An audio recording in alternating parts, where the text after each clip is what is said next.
All right, Stochastic, here we go. It's your old pal EMac coming to you on a Sunday morning. We've got the MLB live before lock. Of course, first pitch is not until 1:35, but at noon, we have the NBA live before lock as the second day of the Game 1 action takes place in the association. Mr. Belman, how are you doing last night, and did your home run call come through? How am I doing last night? Well, I'm doing okay this How are you doing morning. today? Did your home run last night come through? I got mine. I That's know what you I'm did. trying to set it up. I know. You've been amazing with those. I was just giving you a little shit on Twitter. I messaged you right when I saw it happen. I couldn't believe it. He was amazing. He was like a must play in order to be on top of tournaments last night. My guy Rivera was not very good, but it is what it is. We have a new day. We'll see what happens. We'll see if we can recapture the magic once more, or at least one of us can on this. But in any event, we have 10 games on DraftKings. FanDuel's going with 11. They have included this Sunday the Coors Field game. Sometimes they're going to include it, sometimes they aren't. We don't know the rhyme or reason of when that is going to occur with them.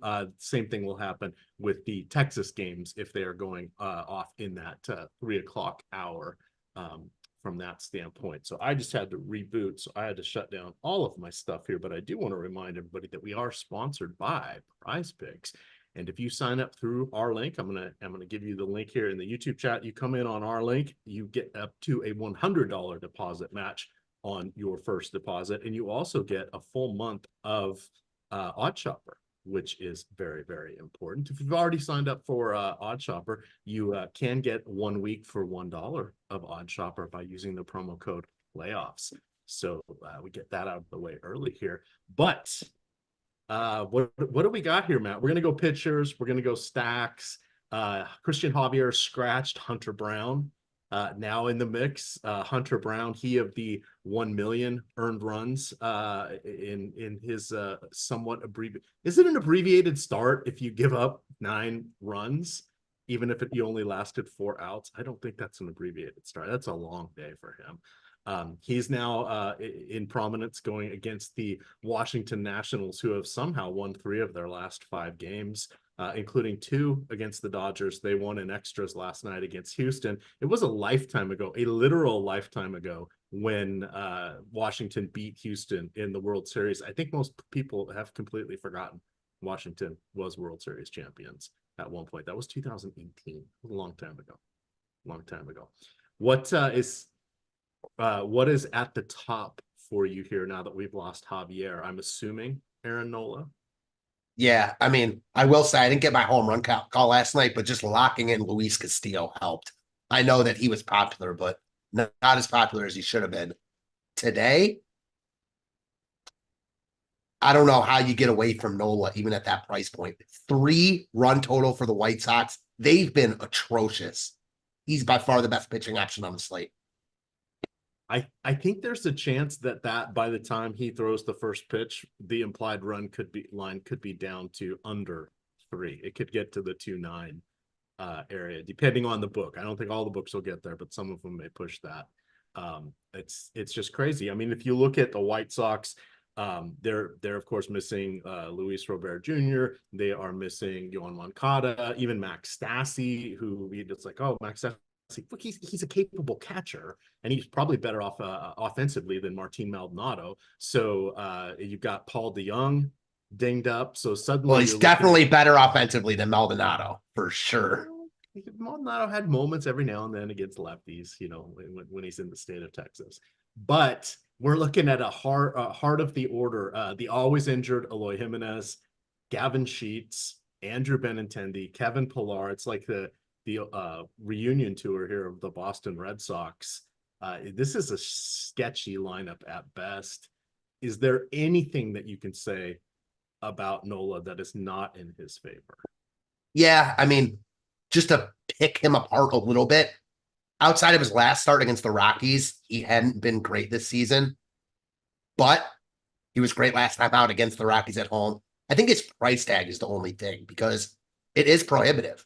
If you play close to 11K for Nola, you're going to have to concede somewhere. I mean, it just is what it is. So who is your SP2? Who do you want to pair him with? on The DFS. reason I think Nola stands out so much on this slate is because I don't have another guy that I feel nearly as good about as I do Nola. Right. And that by default is sort of pushing him, pushing the popularity towards Nola here. I'm shocked he's not projected for higher ownership right now. I'm fully expecting in the higher dollar single entry type stuff for him to be 40% owned. Absolutely. And he is everybody's going to ask, what's your cash game? This is your cash game pitcher. Lock him in and move on. Yeah. So the one knock is he did allow 3 home runs in his start against the Braves. Or no, I'm sorry, two home runs against his start against the Braves. Also 6 earned runs. Now that's the Braves. In all the other starts since then, he's allowed 3 runs. Those were all 3 solo shots. But he is straightening up right now. He's in his age 30 season. Strikeouts will come around, I think, and this is an unimpeachable matchup. So I think he is our clear top guy. If we start to look, and we'll call on the top pitchers tool here to help guide us, get that open. If we start looking for secondary plays, could it be Tanner Bybee for your Cleveland Guardians? Is it potentially Sonny Gray? Do you want to trust Louis Varland? What else is there? Because there's a terrifying list of who are these guys after Nola. There's not a lot after Nola. I think Bybee is the logical next option, but man, pair Nola and Bybee together, good luck stacking a team like Houston. And Bybee has not been great this year, so I don't dislike him, but he's expensive. Hunter Brown now wildly in play. All right, let's go there. What do you feel about Hunter Brown? Let's pretend he didn't die on the vine in his last start. Well, that wasn't his last start. He pitched one since then, and he was honestly decent, and it was against the Braves. He wasn't great, but this is a guy that has had a lot of success at the major league level in high leverage spots in the playoffs. He hasn't been great this year. He hasn't been missing bats, but he's fallen victim to a huge BABIP, and he's 6,800 against Washington. I don't love it, but he's 6,800 against Washington on a slate without a lot of good pitching options. All right, pop quiz. Everybody in chat, you can play along as well, but we're going to have Matt answer this question. Quick, name the 3 best hitters without looking on the Washington Nationals. Oh, easily CJ Abrams right now. I mean, he is that's emerging. 1. Lane Thomas. That's 2. And 3, I'll say, I mean, they don't really have a third, but they don't Meneses. have a third. Trick question. No. They don't have a third. It's a little scary there. Was that really the answer? They don't have a third? That's really amazing. The answer. That's hilarious. I mean, you could start. Is it Joey Meneses? I almost said Gallo, and then I was like, they don't have a third. Exactly, or Gallo, and you're like, wait a second, a guy who's going to hit less than his weight. That's problematic. Joey Meneses was not bad. He was a 30-year-old rookie 2 years ago.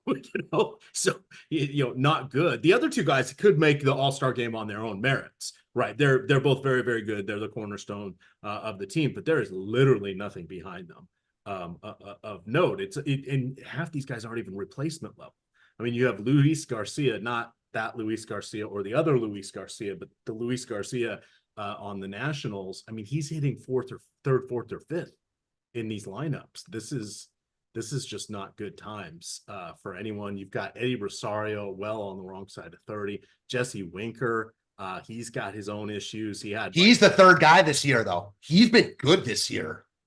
Well, look at how bad he was for the last year and a half, though. Right? Now, I don't think he's good, and I'm not buying what he's selling. But if you're asking me to find a 3rd Washington National, it's Winker right now. I mean, that's all I'm saying. All right. So that has us back to Hunter Brown. The other guy, and I was looking him up here because I want to get to his game logs. So Martin Perez. Now I like Martin Perez. He is someone that I tend to stream in season-long leagues. He has had his moments. He does a good job of not blowing up. Now, last year was one of his rougher years. I'm looking here. So this year he has allowed 7 earned runs across 4 starts. Now he's gone 5 or more in 3 of those 4 starts. So that's pretty good. We look at him last year. I used to know these stats off the top of my head, so I just wanted to, before I misquote them. So last year he allowed more than 4 runs 4 times. I think if we look at his game logs, he allowed more than 4 runs like 4 times in his preceding 40 starts or something like that prior to that. So he doesn't get blown up, but he doesn't get a lot of strikeouts either. So in play, I guess, as a quality start option for FanDuel, in play as an SP2 who gets you around the proverbial 12 DKPTs, the deep DraftKings points.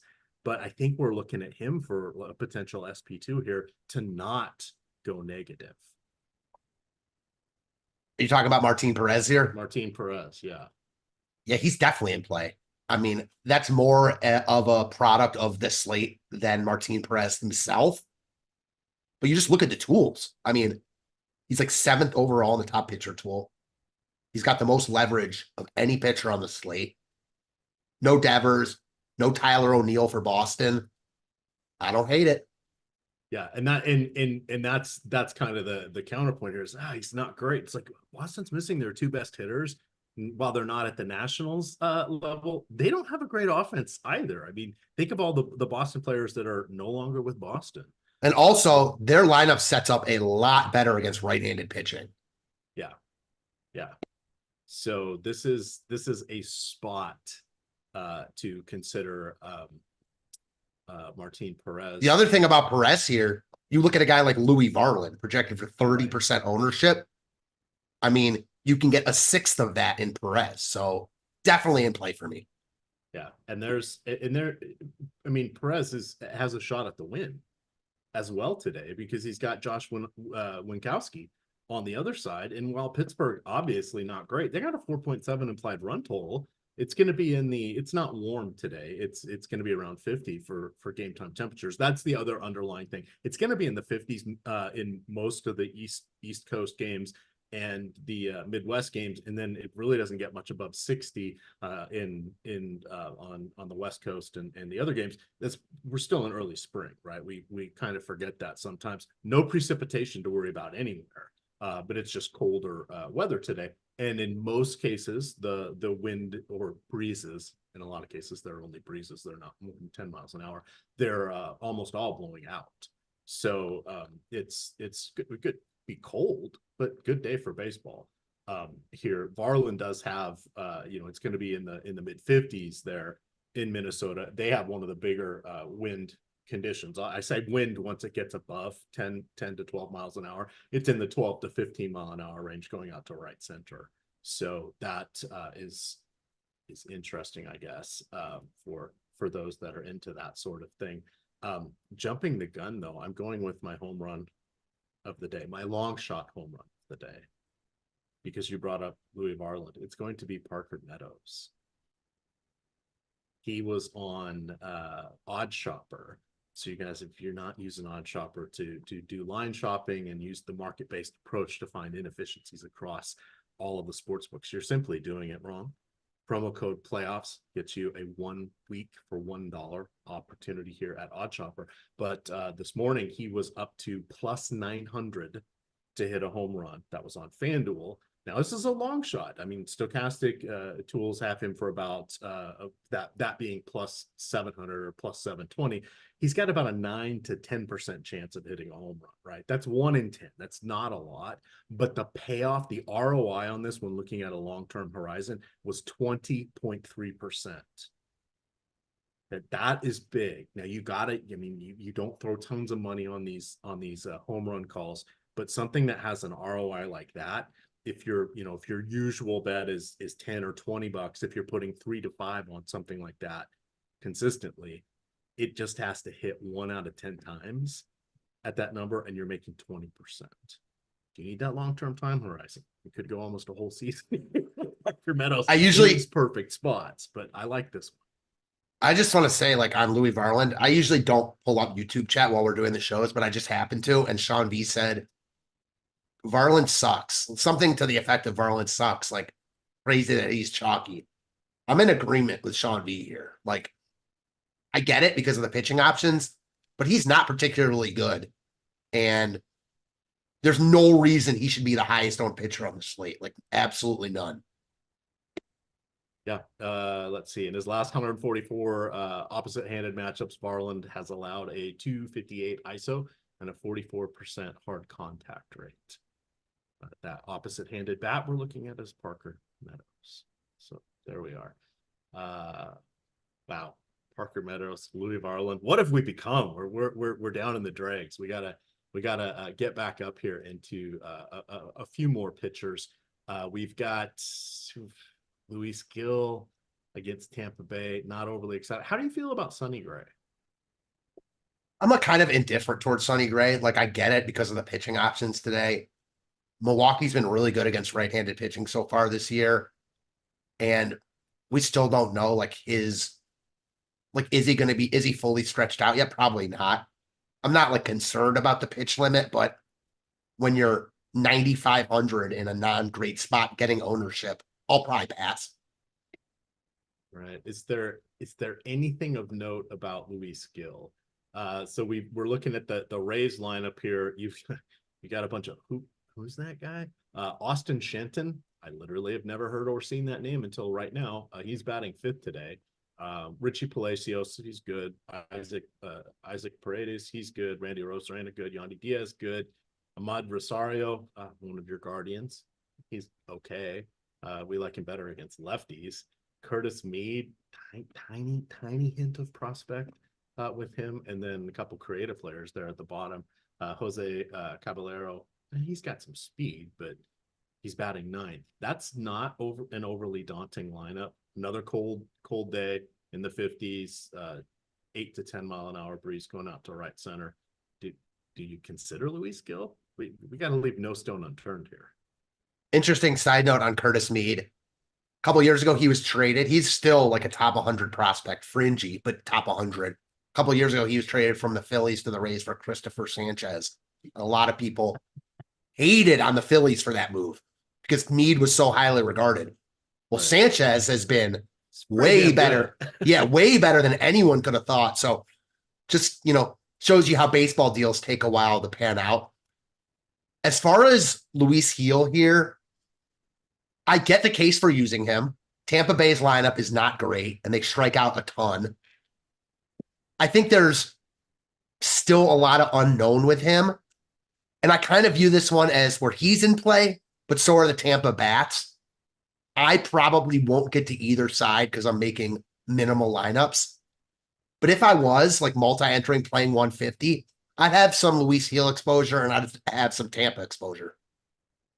All right. I tweaked my audio settings just a bit here. Hopefully that helps. I see a couple people saying they can't hear me. I did a little bump on the internal setting mic. So should be okay. It's always funny when some people can and some people can't hear, right? It's like, why is that? And I like to think it's because I'm a technical jinx. So that it's probably me, but there we go. I don't really want to tangle with the Yankees offense, so I'm crossing Aaron Savali off. Another one of he was a guardian, right, for a little while. Yeah, we traded him last year for probably our best prospect right now, Kyle Manzardo. So yeah. Not really intrigued by Frankie Montas. He has to go into Great American Ballpark, which is now his home park. You mentioned Tanner Bybee, feeling a little rough around the edges here. No interest. Seth Lugo is on borrowed time. Just not enough strikeouts for him. Don't really like Cole Irvin. We're going to talk about stacking the Twins. Yeah, Eddie Cabrera, maybe against the Cubbies. I guess that's the last sort of name of note that we can discuss here. What do you got here for Cabrera? This is another one. Cabrera was really, really good in his last start. Not buying it completely, but we know that he's got a really live arm. He's got high strikeout upside. He's pricey and in a non-great matchup. So that's why the ownership is down. I don't hate it in tournaments. He's not a guy I'm like looking to build around, but I don't mind it. What about the other side of this game? Kyle Hendricks, who sucks, but is 6K against the Marlins. So Kyle Hendricks is the bane of my existence. I distinctly remember, I always laugh because I swear Greg has one of the best memories and can remember shows and matchups and recommendations you made from 2 years ago. And you're like, huh? Why would I ever say that about this guy? But I remember talking to him and discussing the merits of Kyle Hendricks and how in his career he had like only allowed, I don't remember, like 80 home runs or 90 home runs. It wasn't a lot. I guess it would have been more than that, 160 home runs. And I was like, that is impressive when you consider how many innings he has pitched, right? So I ended up recommending him as the SP2 in some matchup, and he either gave up 3 or 4 home runs that day, but it was like 3% of his career home runs came when I recommended him. That is my luck with one Kyle Hendricks. And I see Sean V red flags all over the place with Hendricks. I don't like Hendricks here. I like Miami bats against him. But on this particular slate, when you've got Varland getting ownership and just not a lot of good pitching options, Hendricks at 6K in a good matchup is not crazy at all. Yeah, that's just not good. Leading the league in earned runs and home runs, and not in a good way. That is one Kyle Hendricks. All right, we ready to flip the script and discuss the offenses here. What do we do real quick? I reminded you guys that we have $1 for 1 week of Odd Shopper, promo code playoffs. You can also get 50% off your first Sims package, 1 week package, also using the promo code playoffs. For that one, you need to go and also click the link in the YouTube description for us here, but those aren't going to last very long.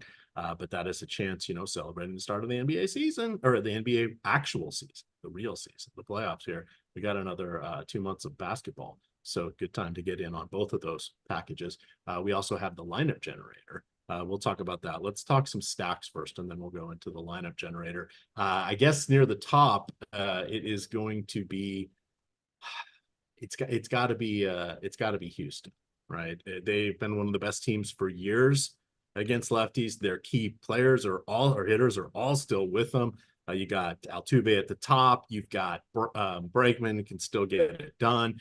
Sadly, George Springer has been away for a couple of years, but he used to be a huge part of that. But you've got Yonder Alonso. You have Jordan Alvarez, the YA in my memory. That doesn't work too well these days. Not even close to being the same player, but Jordan Alvarez crushes same-handed pitching, as does Tucker. So they've got a lot at the top. The thing we want to know about Parker here is, let me get to my notes. So the fun, why can't I find my notes page? That is not good. There we go. Mitchell Parker. So he is 24 years old. He's the 29th ranked prospect in the national system. That's not good. He has just 14 1/3 innings at AAA. That was 10 last year, 4 this year. He would not be in the rotation right now if it wasn't for Josiah Gray being injured. This is not a good matchup at all for Mitchell Parker. He has power issues. He's not bad at strikeouts, and he will be a back of the rotation starter, but he needs more AAA innings. He shouldn't even be in this position today. That's no great surprise that we're wanting to attack him. But do you feel he is the best if you've got the unlimited salary cap? Is Parker the guy you want to go against today? It's definitely Houston for me. Their lineup's a little bit watered down today. I don't care. I don't understand why they're not getting more ownership. I imagine the top of their lineup will, and the bottom of the lineup is where it will fall off. I think it's easily Houston. I don't even think it's close. What's up with Jeremy Pena? Remember, it seemed like he was going to be the next Jose Altuve. He's been good this year. Is this the breakout we were expecting 2 years ago from him? I think so. He came into spring much improved, in better shape. He was good in spring, and he's carried it over. I don't think he's ever going to be like Altuve level good, but he's good. John Singleton Talk about a guy that just appears out of thin air every now and then. You know what I don't get? Speaking of him, the Astros knew that Parker was pitching today because I knew Parker was pitching today. Why was Abreu in the lineup yesterday against the righty and Singleton today against the lefty? It makes no sense to me. None whatsoever. And that's kind of where I wanted to bring that up. It's like you expect to see him 2 or 3 days a week, Singleton, that is. Like everybody was projecting Abreu to bat 7th or 8th today. Instead, we get the promotion, Chas McCormick batting 6th. He's got light tower power. Does strike out, but he's decent walks, but tremendous power against both righties and lefties, but especially lefties. Singleton, it's such a small track record. And remember, he was like, I forget what happened, but didn't he come in out of nowhere? Was it last year or 2 years ago? And he had like a 2 home run game or a 3 home run game, something like that. Yeah. He was like one of the top prospects years ago and then fell out completely and then reemerged and got called up last year. And like his first, I don't know if it was his first game, but like one of his first games hit 2 home runs. I remember that. Yeah. So he was a prospect back with, so he debuted with Houston in his age 22 season in 2014. Yeah, way back. Yeah, completely out of the league in 18. He was suspended in 2021. Didn't even get into the minor leagues or the independent leagues. He was in the Mexican leagues. He has had a long and winding road here. So yeah, just tread lightly with that one. And again, like you, I totally thought it was going to be Abreu. So I guess we will see. Yeah, he's played with Fresno, Nashville, Sugarland, Corpus Christi, Clearwater. God, he's literally been everywhere. Except I respect that though. Former like top, you don't see that hardly ever. Like top prospect, fall out, and come back. Kind of similar to Josh Hamilton, clearly not as good. Right. Today will be his 164th game as a major leaguer. That's spread out over 10 years. That is wild. Yeah, that's crazy. Oh, all right. Well, we just had a baseball being baseball moment. And this is why it's fun to look at some of these things, because you're just like, how in the world does that happen? Well, folks, it does, because hashtag baseball. Back to looking at the top stacks tool here. The other, who did I write up this morning? It's been a long morning already. I wrote up the Phillies going against Nick Nastrini. So Nastrini was a starter for the UCLA Bruins. He is the 7th ranked prospect for the White Sox, though not even top 200 in the rest of the prospect lists. He's going to have a tough go against Harper and Schwarber for sure. Who else would you augment that stack with? From Philly's really expensive, but yeah. Schwarber, Turner, Harper. The thing with Philly also, it's kind of like the Dodgers right now. The top of their lineup is amazing and really good. I didn't play on every average. Harper, Turner, and Schwarber average 6,000 on DK. That's awesome. Yeah, it makes it a huge decision point. Right. That's, I guess, why ownership on Nola is lower, because stacks are expensive. And I am worried because I've seen it in chat, like play Bybee with Nola. I think that's fine. I'm not saying that's out of play, but you're funneling yourself into a lineup construction that there just aren't that many routes to go unless you're playing something like really off the board, which I'm fine with, but you just got to know that going in. Yeah.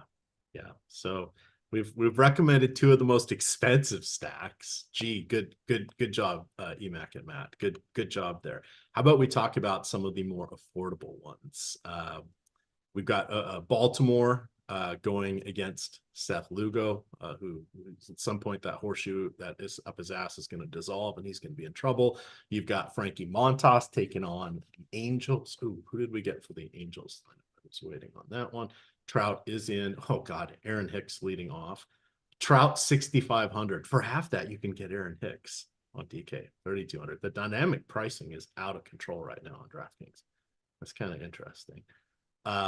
Taylor Ward's all right. God, Miguel Sano in our lives. Do you think he's going to pull the Aaron Judge and get the golden sombrero today? Probably not against Montas, right? Probably not, but it is Miguel Sano, so like you never know. I think if you're talking about like a cheaper stack, for me, the first team that comes to mind is Miami. Again, I liked them last night. They weren't good, but part of the reason I said I liked them was because they were going to be unowned, and I liked Seattle. Seattle was really good, and Miami did enough. At least a couple other guys did. Josh Bell, Tim Anderson. So I like them again today. Now in a much better spot against Kyle Hendricks, who has been awful to start the season.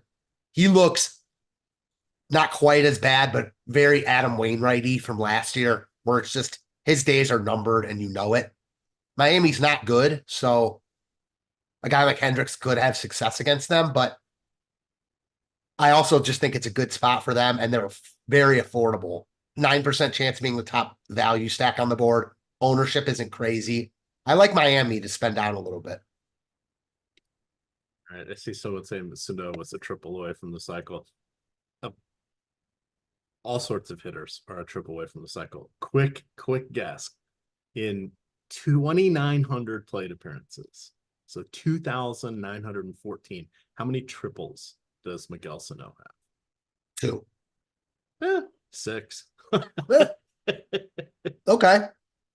More than I thought, but, he's a power hitter, so I'm sure that a few times balls just hit, bounced in crazy ways. I mean, stuck in the corner or something. Yeah. Looking at him, he was did he play in the minors? Yeah, so he was in the Twins oh no, he actually didn't even make the minors last year. That was 2022. So he was totally out of the league last year. Yikes. Yikes is right. Ladies and gentlemen, your Los Angeles Angels of Anaheim. God, so sorry. Somebody had a great comparison from the YouTube chat, and I'm sorry I don't remember who it was, but something like Trout is like a Ferrari with a Volkswagen engine or something, or a Vespa engine, something like that, because he's just saddled with being on just that horrid lineup. All right, let's find some fun here. What do you have for home run? What do you have for power on these? Not quite your home run call, but a couple people on the short list. So we're sort of looking at two-man stacks potentially, some one-off type players before we get to our home run calls.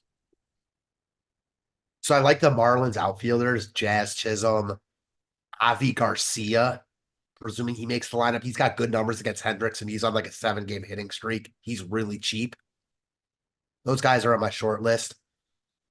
Randy Arozarena against Luis Gil. I got a feeling that a big day is coming for him sooner rather than later. And who else is on my short list? All the Houston guys. Alvarez and Tucker mainly. All right. Mine is Anthony Santander. I really like him. I think I like Lugo more than you. Okay. Well, let's hit on that, because he was a guy that I streamed a few times, and I just didn't want to touch him today, because when you start looking, it's one thing when players, just have a couple starts and they don't have many strikeouts. It's another thing when they start getting some innings behind their names and they still don't have strikeouts. So he has 25.2 inning or 25 and 2/3 innings this season, just 13 strikeouts. So he is striking out a hitter every other inning. That doesn't seem good. No, so I just kind of meant I don't want to use him here. I don't really like picking on Baltimore, but I don't want to go out of my way to pick on Lugo. I respect his craft.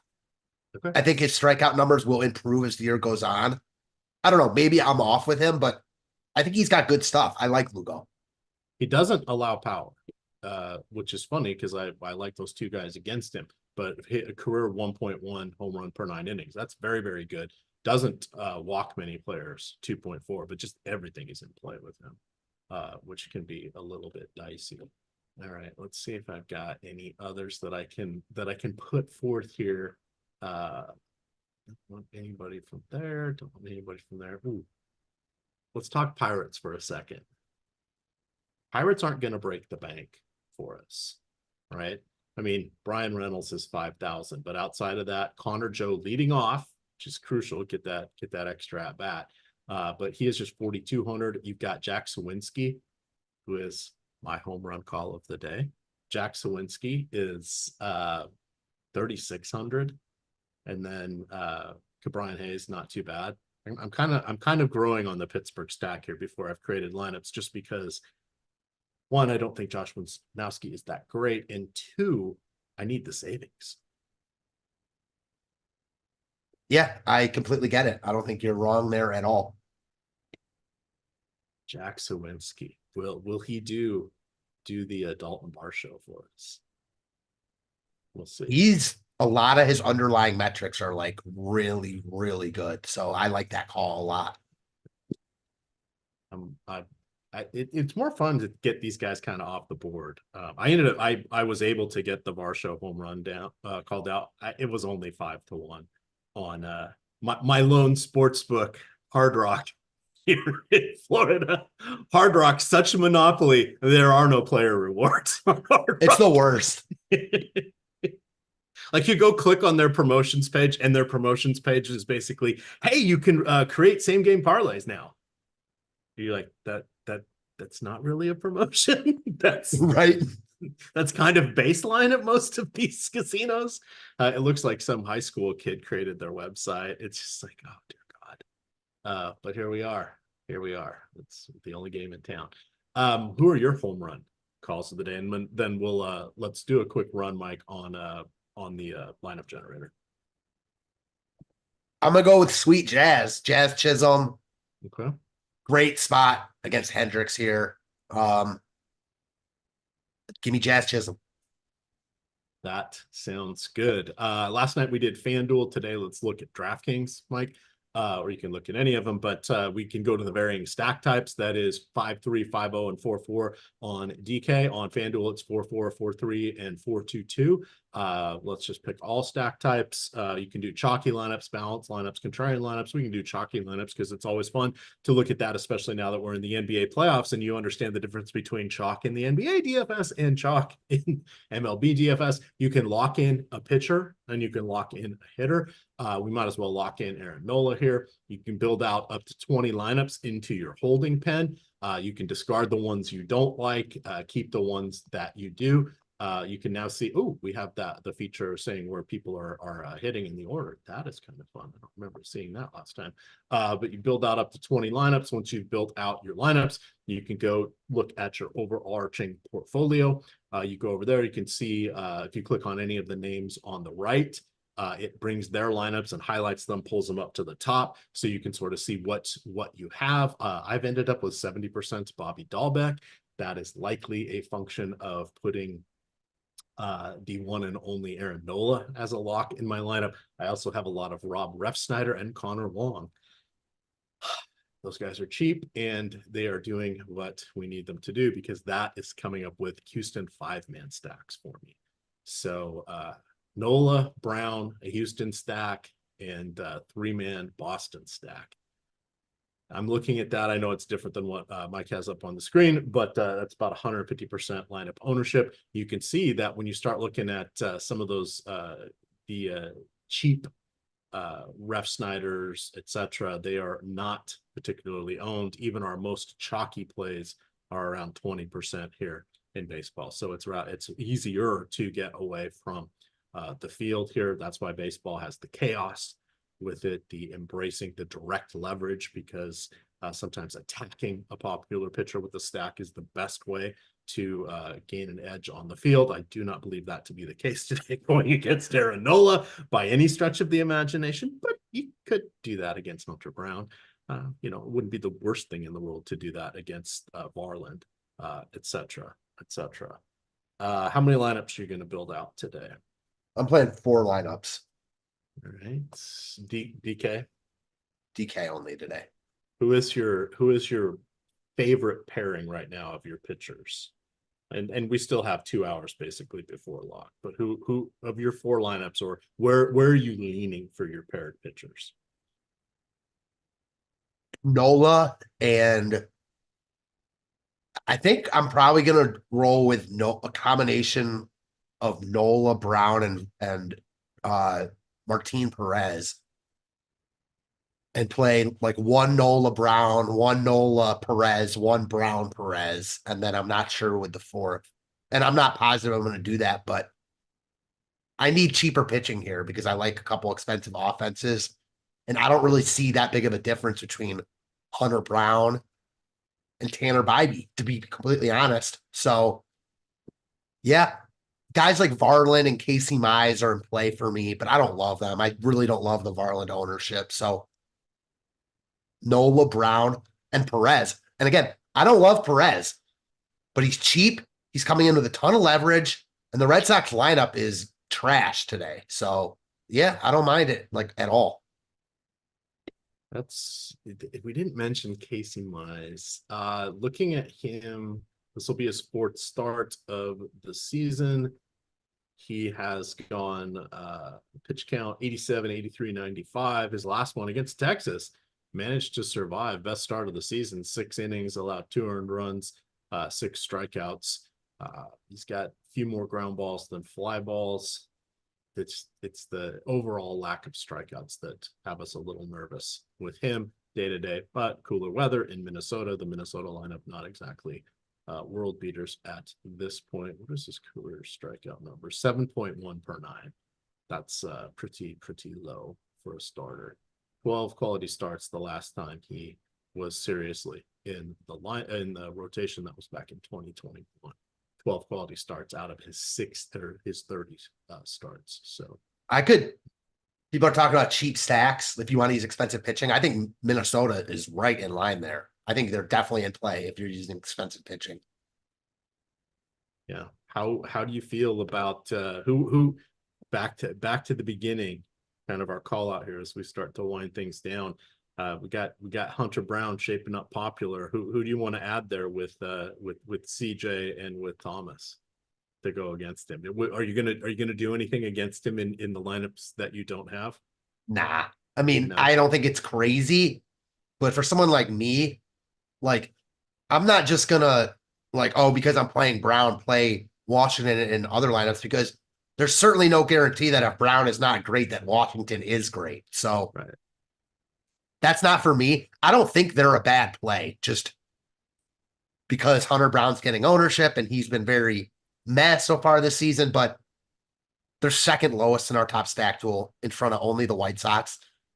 And it's Abrams, Thomas, and I will say Winker. Like, he's been surprisingly decent so far this year. I was so excited when he was on the Mariners, and then he just didn't do anything. He collapsed. That was the deal. Is that where they gave up Noel V. Marte, or was Winker deal like the Suarez deal? See, Cincinnati and Seattle have made a bunch of deals together, so I'm not sure.